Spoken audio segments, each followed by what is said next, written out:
Welcome back to the Handyman Business YouTube channel. Today, we're working on the workshop.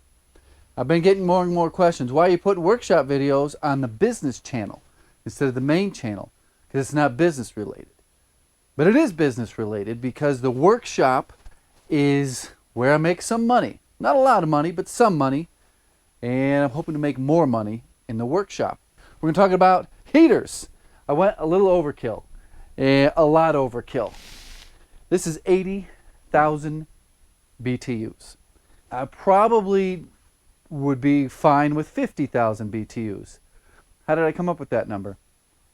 Well, I want this place to get hot in a hurry, and I need it to be able to hook up to a smart thermostat. So that's the reason I'm not using a diesel heater, and that's the reason I'm not using my 220 electric heater that I have over in that room. Both of those combined equal about 40,000 BTUs, or well, more like 36,000 BTUs. That one, the diesel heater and the electric heater, not quite 40,000. And it will bring this place up comfortably. Slowly, but it will. Neither of them can be hooked up to a digital thermostat that I can connect to with my cell phone from anywhere on the planet. That's the reason I'm going with this. I've looked at all sorts of different heaters, but none of them can turn on and off via a smart thermostat, or any thermostat rather, that is connected to the internet. This is a Mr. Heater Big Max. Big Max is what this is. It's a very simple design. In fact, all furnaces are very simple designs. I'm going to bring you up close and kind of go over the components, break it down so it doesn't seem so complicated. It's very simple. It's like a gas barbecue, except a little bit fancier. Trying out a new wireless microphone today. Hopefully it works good. By the way, the temperature in here is 45 degrees. I don't know how this place never gets below 40 degrees, even if I leave it for several days. I don't know. I don't know. I could leave this thing for 3 days in a row where the temperature outside never gets above 30 degrees, and somehow in here it doesn't get below 40. But I like working when it's 80. 82 degrees is my some of these things get a little bent in shipping and stuff. Oh, ding dong. Edit that part out. There it is. Just like your furnace at home. Gas comes in this case it's going to be propane. Goes into your gas valve. It's a Honeywell. This is probably one of the most common off-the-shelf parts. Goes into your burners. We have 20, 40, 1, 2, 3, 4, 5. Interesting. It'll be interesting to see what the size is of those burners. This is identical to a residential furnace. In fact, you could probably hook this up inside your house and heat your house with it. You can see we've got some sort of safety switches, overheating switches, temperature sensors, got a computer board. That board is probably not a Mr. Buddy board. It's probably another off-the-shelf part that you can get at a furnace supply. You can probably get that right off of Amazon. You can probably get this off of Amazon. This is a power exhaust vent, so you can go horizontal. You don't need to go vertical. This here is the actual fan that pushes the air through the burner tubes. I'll be putting a shroud around this to get a little bit more thrust, a little bit more air going through there. I may actually put some ductwork attached to this. I may beef up the fan in the future because I have decided I'm putting a ceiling in, and it's probably going to be something similar to this tongue and groove. So the entire ceiling will have tongue and groove. These will get turned into beams, or I'll make them look like beams, and this furnace will go up on top of that. It'll go right out the back there where the fireplace goes out. I don't know if I'm going to keep that. It's pretty cool though, and I like making a fire, I like burning scrap wood. But that thing there is going to sit probably going to sit right up in this area. I got a lot to do today, but I want to get this in a test setup situation by the end of the day. What does that mean? It means I got to get a nipple that goes onto here. I'm going to try to cobble together some of my older gas pipes or gas hoses. I'll probably, this is an adjustable one. I don't think I'm going to need that. I'm going to hook it up with this hose to just a 30-pound tank sitting right over there and plug it in. That's another thing I got to do, is wire a pigtail. I'm going to put a pigtail so that I can just plug this into an outlet. If the exhaust will blow right straight through here. Then the next phase, after I could test it, make sure it works, and that I have it fully converted to propane. Is to convert it to propane, I replace all these jets, and then there is a spring that gets replaced underneath that screw there. This is where you test for your input pressure, and this would be your output pressure. It's a little bit later in the day. I just sold a set of wheels and tires. My first set that I had on my truck. Super wide, 13.5 wide and 35 inches tall. So I've cannibalized some parts from this burner here. I used to make these fire tables, and this is an old mock-up. It worked great. I used it at my own house for a long time. But I took a nip off there and put it on over here, and I'll show you what it looks like. So this is not hooked up, or this is not a final install at all, because I have to take this whole thing out to change the jets. But we've got this guy here, this little lady here, goes into this, which goes into this, which goes into this, which goes into this Mickey Mouse up here. And this should go into a propane tank and deliver some propane there. 3, 4, 5. It's been a while since I've done this. I am referring to the instructions, kind of skimming through here. I think the only tricky part is going to make sure we have enough pressure on the flame side, the burner side. It's a new workshop tool, the KC Pro nut driver set. Got them over here in a drawer. Had a set a long time ago, 15 years ago maybe, and I don't know what happened to them. When I moved under the sailboat, I got rid of a lot of stuff. Had to consolidate. There we go. Now ooh, gotta be careful. All right, we'll just do this. Yellow on top, blue on the bottom.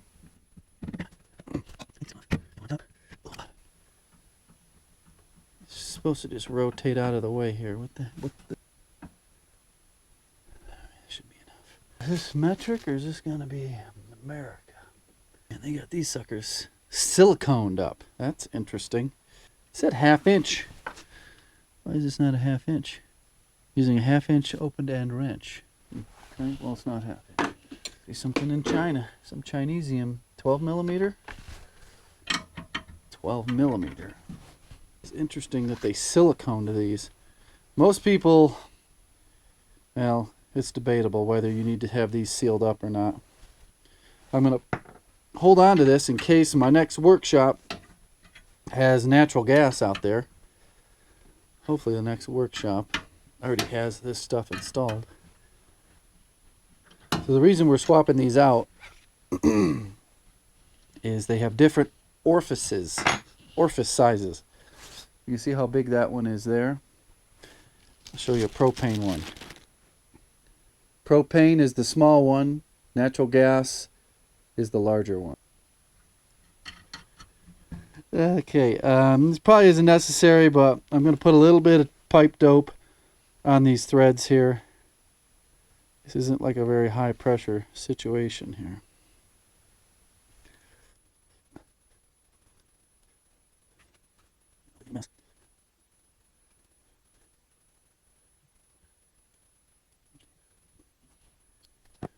So this procedure is the same as a residential furnace.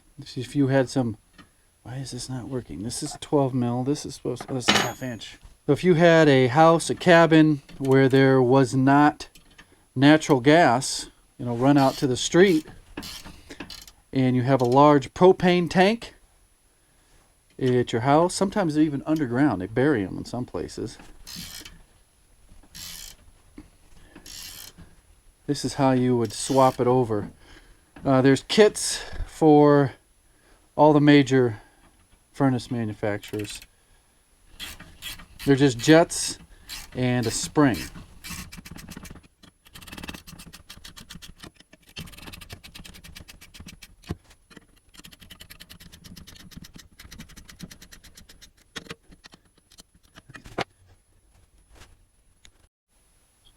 So the next step is we take this cap off, and then we remove everything underneath that cap, and then we put the new LP spring, a little adjustment screw, and cap on it.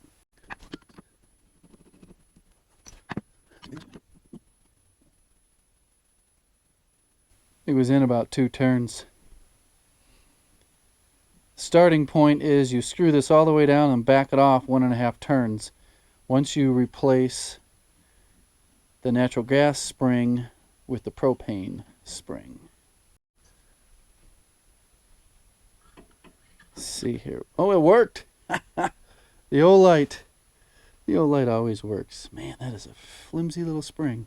So again, I'm retaining all the parts up here in my little magnetic dish, so that when I reconvert this someday, hopefully back to natural gas, in my next, it's just wishful thinking. I'm in this workshop for 4 or 5 years at least. All right. Propane spring is red. I'm going to drop that down in there.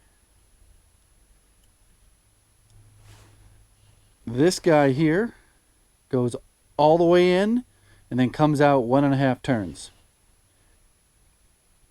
The reason I'm standing it up is to get that spring centered and on this little goofy thing.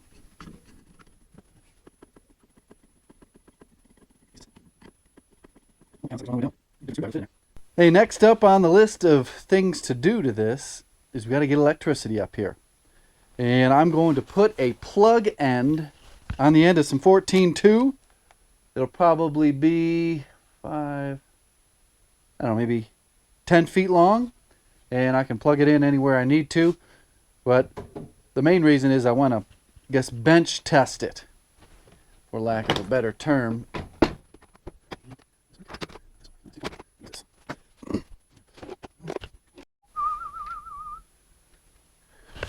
Got my pigtail on there, or my plug end. It's opening up the junction box. See here, I don't want this coming out the top. I want to have it come out the top.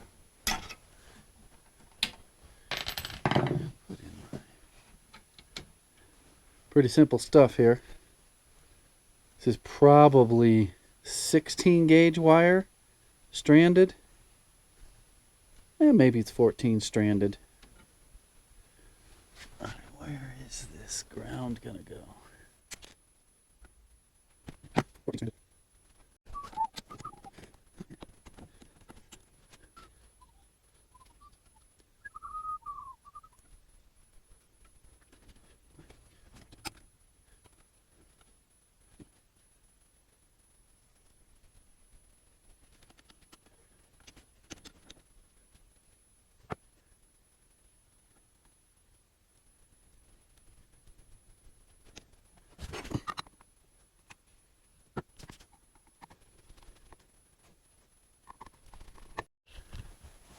Next thing I'm going to do is make a little jumper to simulate a thermostat. I believe it's the red and white.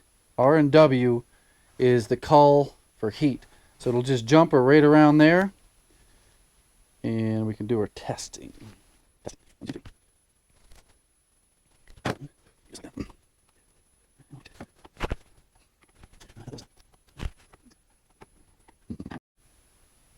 Okay, I'm going to plug this thing in to get it powered up.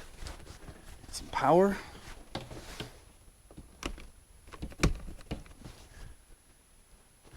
We've got our green LED flashing in there, and now we're going to do a call for heat. Basically what I want to do is just test it out. Completely unnecessary, but I just want to do it for some weird reason. I want to hear if the igniter kicks on and all that business.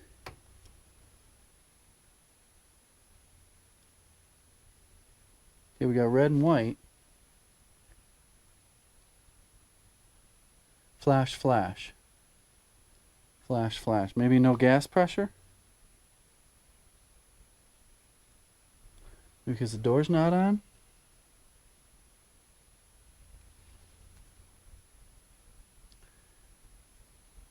Red and white. Call for heat. We got power.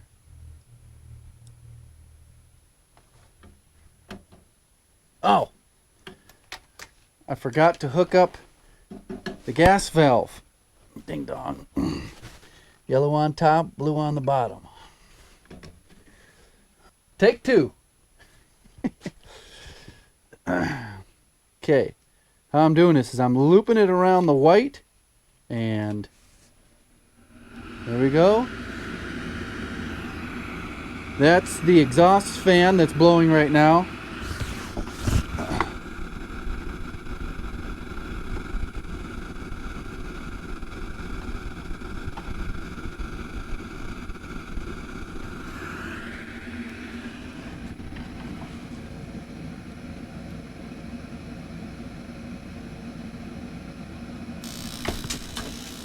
There it goes. Scared me. So that's clicking. It would be igniting propane or natural gas. I also heard the click here that opened this up to put propane and natural gas in here, and it just faulted out because it didn't ignite. That's pretty good. Next step is hook this thing up to some propane. I wonder if anybody saw that these wires were just dangling around, not attached to anything. Just kind of temporary setup. Just make sure it lines up, works in the location I think on it. No.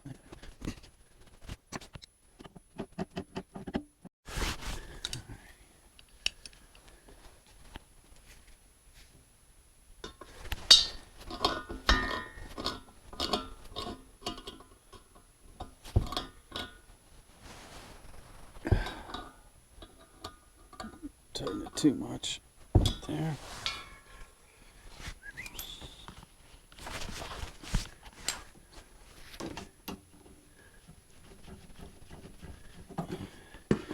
Okay, this tank, just pulled it off my barbecue. It's pretty cold. Okay, all we got to do is call for heat.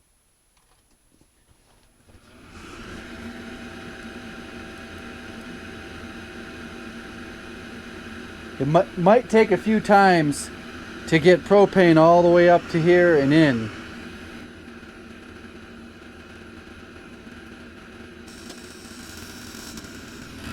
We got one kicked on. It might be because that tank's so cold. You see this bottom jet had enough pressure. What you're supposed to do is test the output pressure. We got one going. Definitely don't have enough propane pressure. Okay, new testing procedure. This here is an adjustable valve, so I can dial this up and down. I've had this on some fire pits that you turn this up and you will literally have a friggin' flamethrower. Okay, opened all the way up. Now, I'm just going to do a half turn open. Let's call for heat again.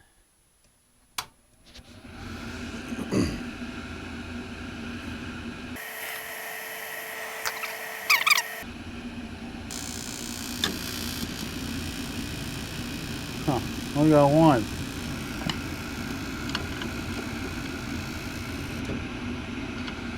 Let's try it again. I'm gonna keep an eye out there in the flame. Once the first one's lit, if it doesn't go all the way up, I'll dial the pressure up out of the propane tank.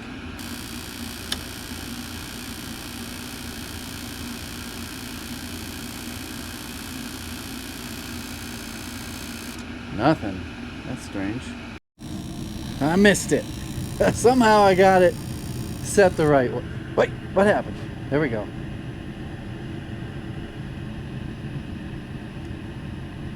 So this is interesting. I wonder when the big fan will kick on. So we've got decent flamage there. You can actually dial that down a little bit.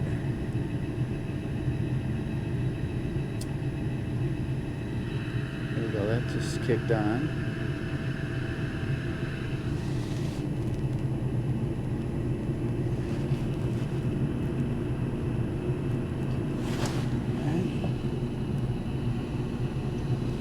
Okay, that fan's kicking.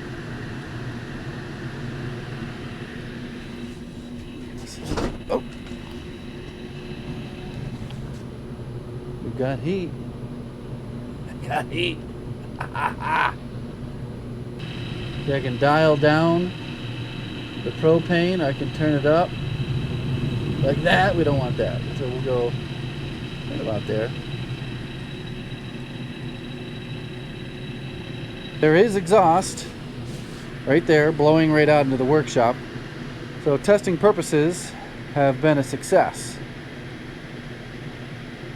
I just need to figure out a way to hook that hose up to there, and then I can put this all up there.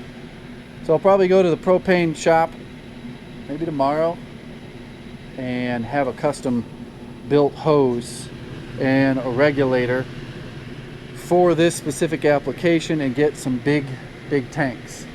So I got to kick this thing off because it's getting kind of yucky in here. Yeah.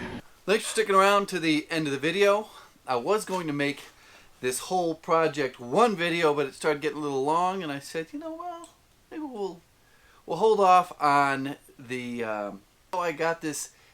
I think it's 80, 85 pounds. Could be 100, 150 pounds. How I got it all the way up into the rafters by myself. Just more of the process to get it dialed in.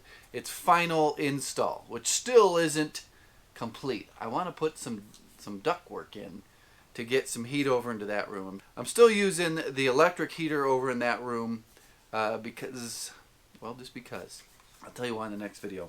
If you got questions about this project, put them down in the comments and I will answer them in the next video, the completion of this. If you're looking for a flashlight, I just missed the flash sale. I was supposed to tell you about this the other day, but, well, it didn't get done. This is the flashlight I always use. This is the one I used in the video to get that spring out. They came out with another nifty little gadget. This is the Baton 3. It's kind of a mini version of the one that I carry around all the time. But it's got this case, and this case has another battery in it, and this case will charge this flashlight up 3.7 times. So if you go out with a fully charged battery in here, and you've got this thing too, basically this is enough for a month of regular use. So I may switch over to this one. Of course, this one has not let me down. This one's much smaller, and I might lose it because it's so small. But I think I'm going to switch over and try to use this for a while. Put it through the same paces that I put this one through for the last year. Every single day I've got this S2R Baton 2. But if that interests you, there is a 10% discount code and a link in the description below. Thanks for watching. That's it. Goodbye.